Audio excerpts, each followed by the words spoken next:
मैं आपके सामने गाना प्रस्तुत करना चाहूँगी। हाँ, गाना सुनाओगी? गाना हाँ, सुनाओगी? डॉक्टर भूपेन हाजरिका का। अरे वाह! ओह! बताइए।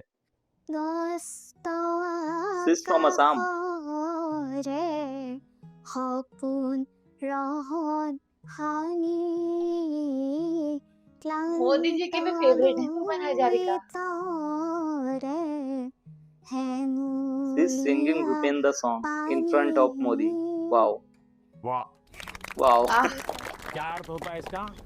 सर ये ब्रह्मपुत्र नदी के ऊपर ही है। Okay. जिस तरह सूर्योदय होता है और जैसे जैसे वो सूर्यास्त हो जाता है, उस जो सूर्यास्त का जो रंग हो जाता है उस वक्त आसमान में, वो जब आपके इस नदी में गिरता है तो ऐसा लगता है जैसे कि सदियों से चल रहा है ये नदी और आह! कालों से चल चल के आज ये थक चुका है और अब ये चाहता है कि नहीं और नहीं हो सकता। अरे यार! Wow. सो स्वीट ना, कितना प्यारा वीडियो था। Sis so meaningful song. हाँ, Wow.